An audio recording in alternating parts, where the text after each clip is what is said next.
ipaabot din aron kita maminaw sa iyang pulo. Gusto? Dinati-ngali mga higayon sa mong kinabuhi, nagyakagan kang paagi nga ikaw makasugod na sa pagsangyaw sa mga balita sa kaluwasan apan imo lang kadtong gipalamay. There is discipline for failure to witness at the opportune moment. Divine viewpoint, mental attitude, mao kini ang hinungdan sa imong gahong espiritualon.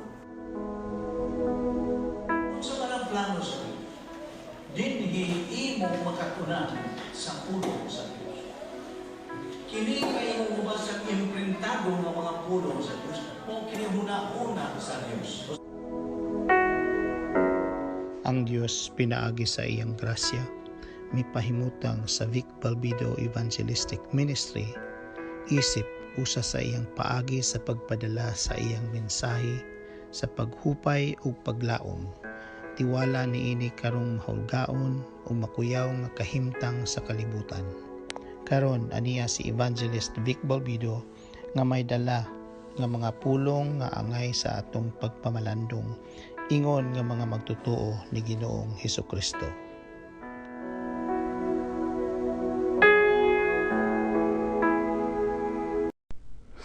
The Word of God is alive and powerful, sharper than any two-edged sword, piercing even to the dividing asunder of the soul and spirit and of the joints and the marrow, and is a critic of the thoughts and intents of the heart. All Scripture is God-breathed and is profitable for doctrine, for reproof, for correction, for instruction in righteousness, that the man of God might be mature, thoroughly furnished unto all good works. Study to show thyself approved unto God, a workman that needeth not to be ashamed, rightly dividing the word of truth. Sa di pa kita mga kapadayon, sa pagtuon sa pulong sa Diyos ng adlaw, muadto dayon kita sa paggamit sa prinsipyo sa 1 John 1:9. If we confess our sins, God is faithful and just to forgive us our sins and to cleanse us from all unrighteousness. Kung natubuhat ka na, kita may balik na usab sa itong pagkikambitay sa Diyos, kung kita dumalahon na usab kita sa walang Espiritu Santo. Kinigi kinahanglan sa dili pa kita magatuon sa pulong sa Dios aron dili kini mahimong mga babag kining mga sala nga niya sa atong kalag busa ato kining hinganlan ug nasayon na kita sa mga matang sa mga sala agi og paglabas lamang nining mga pipila ka mga listahan sa mga salang personal na mental attitude sin pagka mapaytason ining pagkamadinumtanon, pagkagahi sa atong ang atong pagkapintasan, ang atong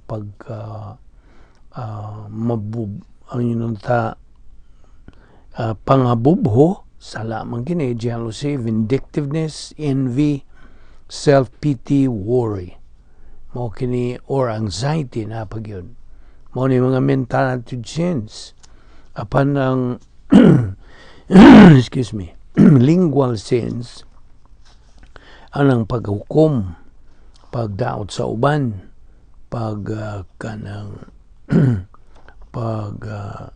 BIBI, o criticize sa ubang tao. And then overt sins, murder, stealing, uban pa. So kini, ila naglabas sa atong panunduman, kining mga sala mahimo kining babag sa atong pagtuon sa pulong sa Dios. So ato kining hinganlan, ato kining i-rebound, ato kining i-kumpisal, i-sugid ato sa tubangan sa Dios nga mahan. Unya ikaw nga dili magtutuo ang imong buhaton, dili ang pagsugid sa mga sala kundi paggamit niya ng imong free will, kabubuton sa paghimos labing mahinungdanong desisyon nga imong mahimo sa tibok mong kinabuhi, the decision to believe in the Lord Jesus Christ. Therefore, Sa hilom, mag-andam tas tong kagalingon. Okay? Let us pray.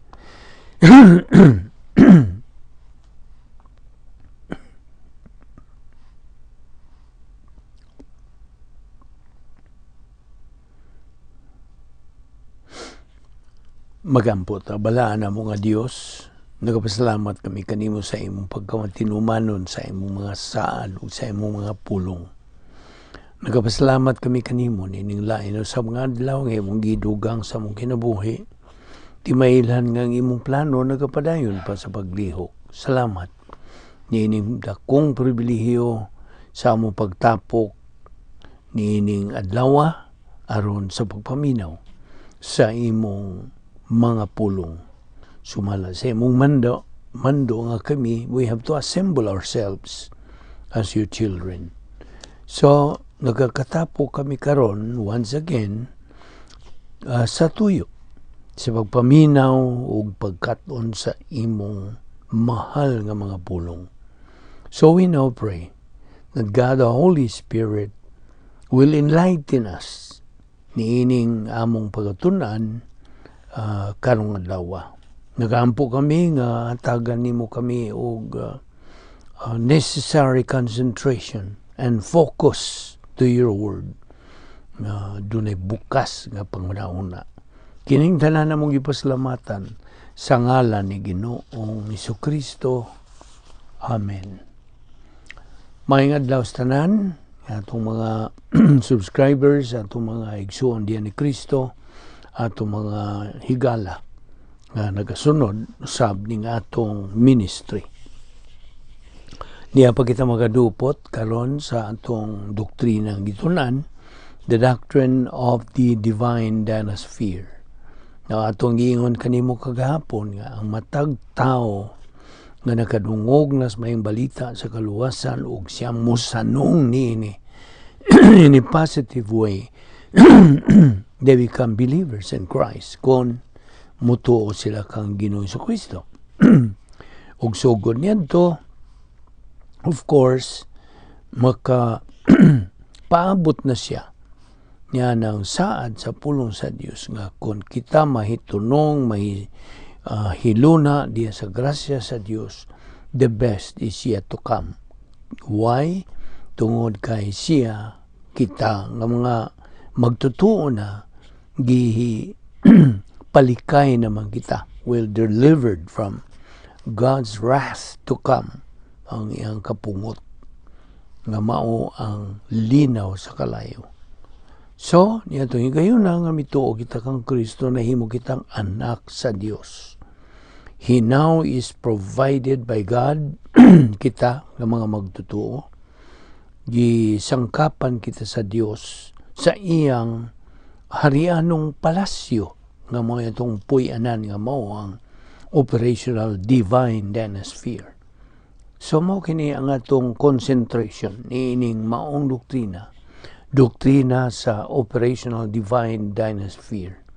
O atong gisgutan kagahapon nga dunay mga requirements sa imong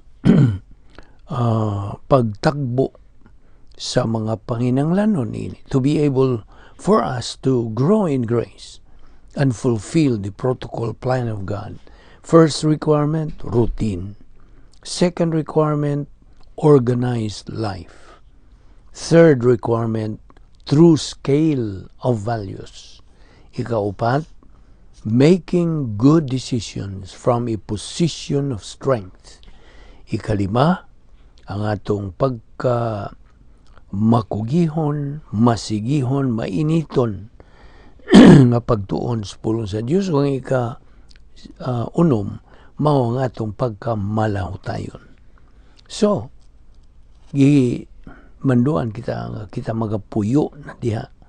Sugod nito higayon nga kita naluwas, papuyo na kita sa Dios, niining dapit, of course, this is a mental attitude, pangunahuna kini ha, system of thinking manggudning divine Dynasphere, or inunta, the Christian way of life is a mental attitude life, a system of thinking Niya sa itong una-una.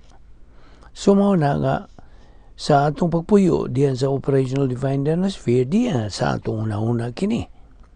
O, sa diha nga kita malimpyuhan sa bisag unsang matang personal nga mga sala, then, we reside in this Dynasphere.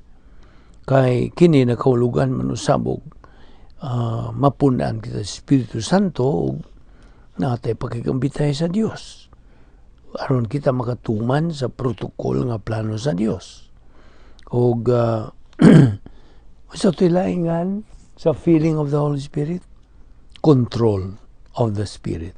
Okay, pagdumala. So ato usab nga gitukbil kagahapon bahin tong pito kami mga ministry sa Holy Spirit: efficacious grace, regeneration, baptism of the Holy Spirit, indwelling, infilling, sealing, o spiritual gifts. Now, una sa tanan, kining gisgutan nato, gitun-an nato nga Operational Divine Dynasphere. Mao kini ang harianong palasyo nga puy-anan nato nga mga magtotoo. Okay? Niya sa tunguna-una, ablihing imong Biblia na usab diya sa Juan kapitulo 15 bersikulo 5. Kay kini mao ang pagpatinaw kanimo unsa kining Operational Divine Dynasphere. Now, okay. John 15:5, unsay gisulti diha, I am the vine, ye are the branches. He that abideth in me, and I in him, the same bringeth forth much fruit, for without me ye can do nothing.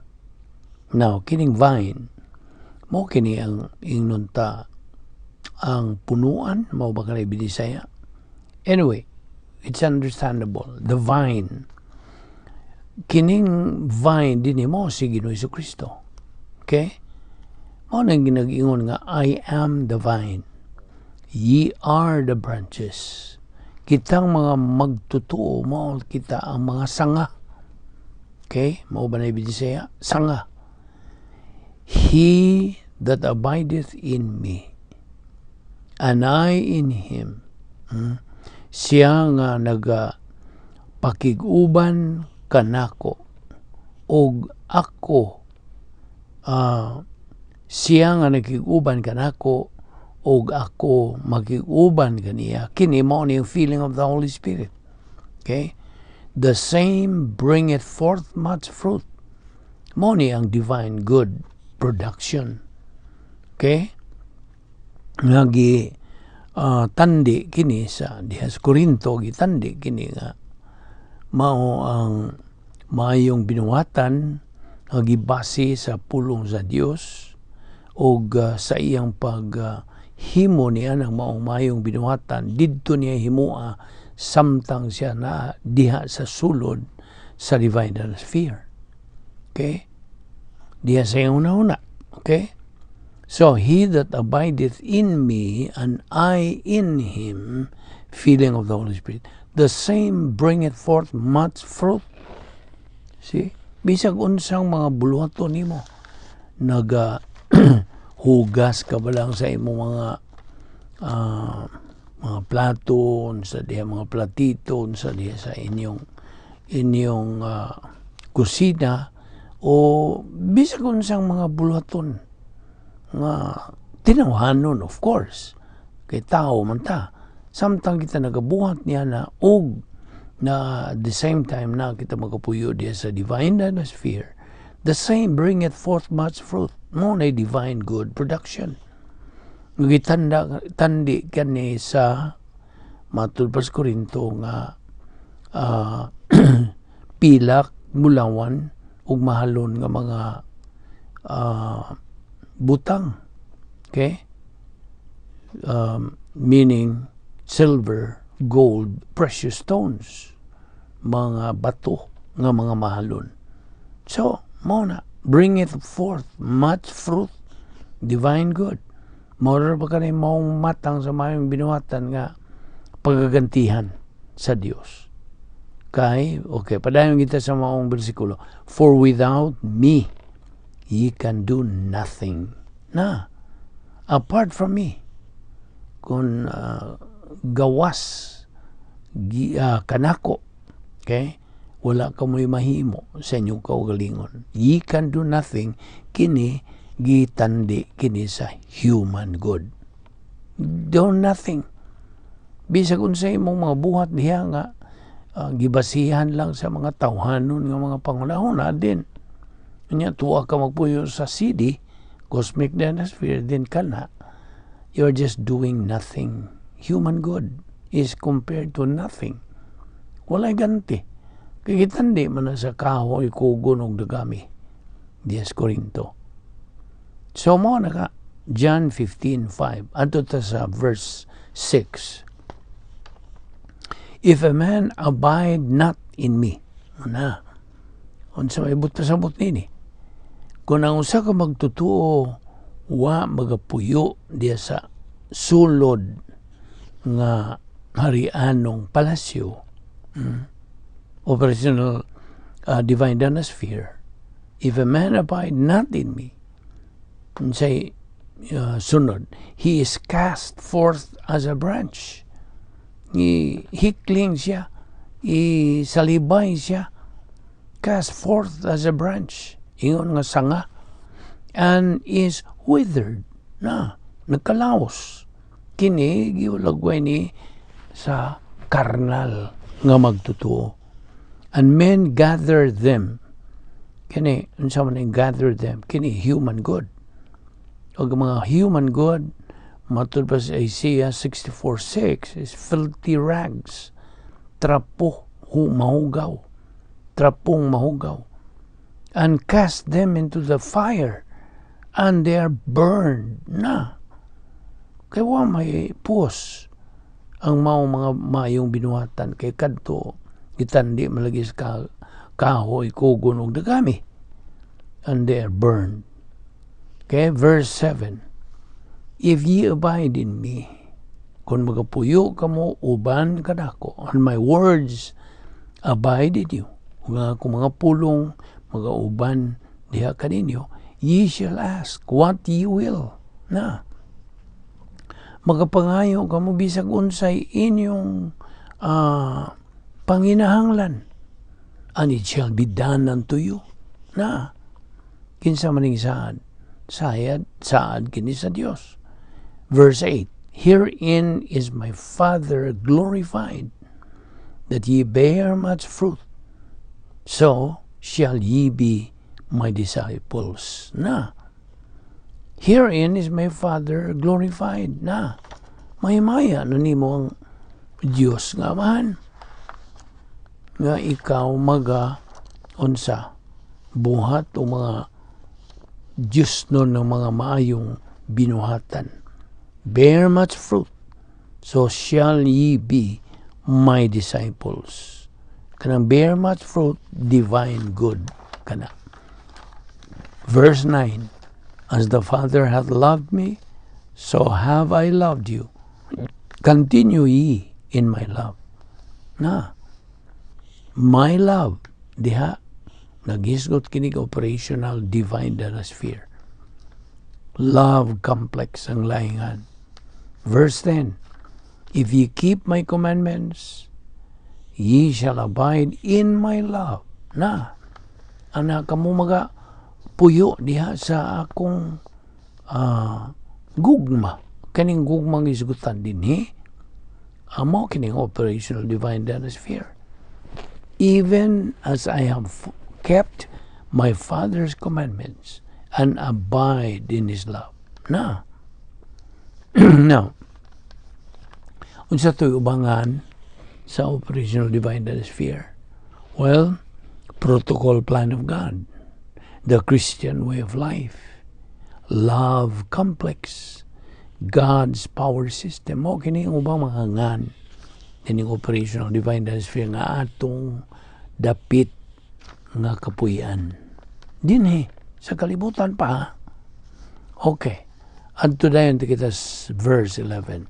These things have I spoken unto you, that my joy, kining joy din is the inner happiness. Numdum ka? Plus H, iya kining kalipay sa Dios.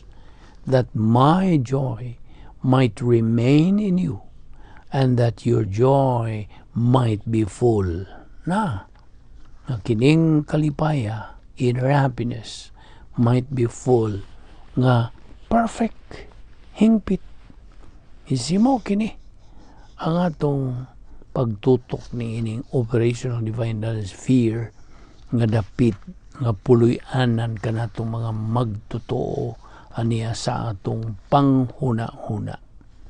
Now, dinhi atong ipadayon ni ugma og daghan pa kayo kitag pagahisgutan bahin niini. So hinaut nga kini na kapupo sabi ka og pagtulunan nining atong hisgutan. Let us meet again tomorrow. Kung kaluyan kita sa Ginoo nining atong buluhaton, busa magampo ta amahan mong langit nun. Salamat nining grasya nga mong ipahimuslan ni adlaw. Ubani kami sa paggamit niini sa mga daw panginabuhi o sa pagtagbog mga circumstances kinabuhi. Ikaw lamang ang among dangpananing tanan. You are our refuge. Thank you, Lord, for your guidance and protection. Bani kami sa among kinabuhing Kristuhanon nga magapuyo kami diha sa among operational divine Dynasphere. Salamat niya among Bible study through the YouTube sa Vic Balbido Evangelistic Ministry. Kining tanan among gipasalamatan sa ngalan ni Ginoong Hesukristo.